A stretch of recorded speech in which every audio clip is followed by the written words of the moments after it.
शाह सतनाम दाता रहबर जी। तो जिनका ये जन्म महीना चल रहा है,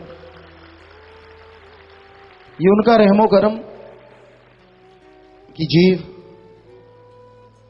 नाच रहा है, गा रहा है, खुशी मना रहा है।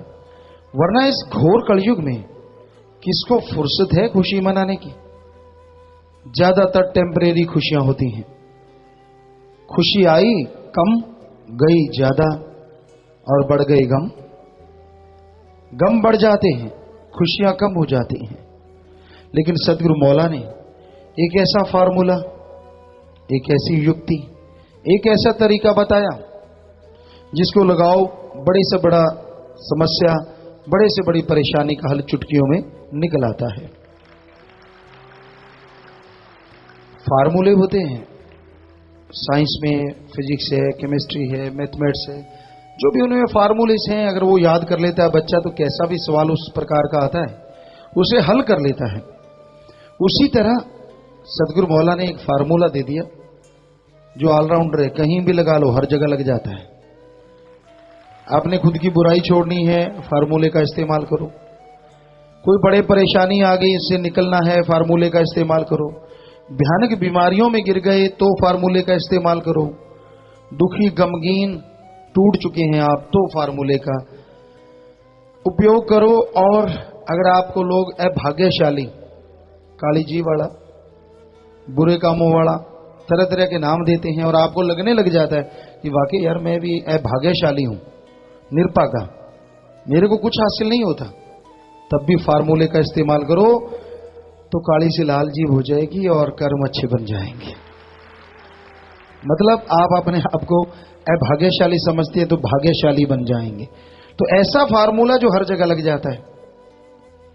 तो भाई सदगुरु मौला ने ऐसी कृपा की, ऐसी रहमत की, दया की, वो नाम का फार्मूला, वो गुरुमंत्र का फार्मूला दिया। जीव जब भी उसका जाप करे 100% उसका रिजल्ट आना ही आना है। गजब।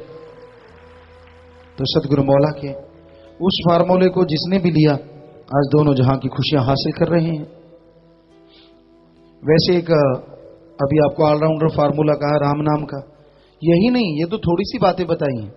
इस फार्मूले से तो जीते जी परमानंद की प्राप्ति होती, कण कण में भगवान दिख सकता है, और आवागमन के बाद मालिक की गोद में समाया जा सकता है, और जीते जी मालिक के दर्श दीदार किए जा सकते हैं, और वो भी कण कण में। बहुत सारी और बातें हैं।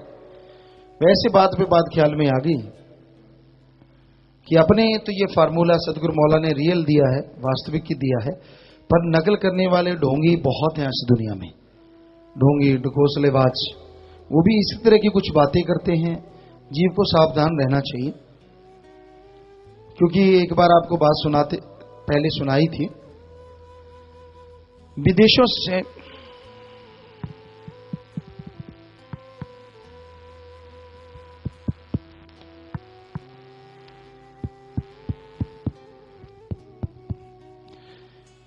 से कोई सज्जन आए अपनी गाड़ी नहीं लेके, तो गाड़ी खराब हो गई, उसका रेडिएटर या कोई फैन वेल्ट इस तरह से कोई चीज खराब हो गई। मिस्त्री को दिखाई, कहता भाई कैसे? कहता कोई बात नहीं, मैं जुगाड़ कर देता हूं। जुगाड़ कर दिया, वो घूमता हुआ आगे गया। फिर कोई लीक कर गई कोई चीज, गैसकेट वगैरह था नहीं, रियल गाड़ी का था ही नहीं, इधर तो वो गाड़ी नहीं थी। बाहर तो घूमने आया था वो सज्जन, तो कहता भाई अब क्या होगा? कहता फिक्र ना करो, मैं जुगाड़ कर देता हूं। गाड़ी वहां से भी चल पड़ी। और इस तरह कभी कुछ के पूरे भारत में घूमा, कहीं ना कहीं कुछ होता रहा थोड़ा बहुत। तो जहां भी जाए मिस्त्री कहीं फिक्र ना करो, हम जुगाड़ कर देते। वो अपने देश वापस परत गया। लोगों ने पूछा वहां क्या देखा है? कहता देखा तो बहुत कुछ है, बड़ी संस्कृति है, बड़ा कुछ, लेकिन एक गजब की चीज है वहां जो अपने देश में नहीं। कहने लगा ऐसा क्या है? कहते उनके पास एक जुगाड़ नाम का पुर्जा है, कुछ भी खराब हो जाए हर जगह लग जाता है। कुछ भी, फैन बेल्ट खराब हो, रेडिएटर खराब हो, या कोई भी गैसकेट या कुछ भी ऐसी लीक हो जाए, कहीं भी जी कहता हर जगह जुगाड़। इलेक्ट्रिक कोई खराबी आ जाए तो भाई वो तो एक बात थी, लेकिन राम नाम का ऐसा सदगुरु मौला ने जुगाड़ तो नहीं, रियल शब्द दिया है जिसको लेते ही आदमी की सारी बीमारियां खत्म होती हैं और ये हर जगह अच्छे कामों में साथ देता है और बुराइयां छुड़वा देता है। तो ऐसे सदगुरु मौला को सासंग नाच के गा के अपनी श्रद्धा अपनी भावना अर्पित करती है। जो सच्चे दिल से भावना पैदा होती है ना, जीव नाचता कूदता है, यकीनन उसे भी कोई कमी अंदर बाहर नहीं रहा करती। तो यही सतगुरु मौला के वचनों के अनुसार कि हे मेरे मालिक, मैं तो तेरा खाक हूं, आसमान मुट्ठी में नहीं आता, पूरा वायुमंडल मुट्ठी में नहीं आता, समुद्र को आप मुट्ठी में नहीं ले सकते, उसी तरह अपने सदगुरु मौला के गुणगान लिख बोल के गाए नहीं जा सकते। वो तो अपरंपार महिमा है, अपरंपार लीलाएं हैं जो उन्होंने रचना की, जो उन्होंने खुशियां दी और दे रहे हैं, देते रहेंगे, और बल्कि दिन दुगनी रात चौगनी रहमो करम का माला माल होता जाएगा जो जीव दृढ़ यकीन के साथ आता जाएगा।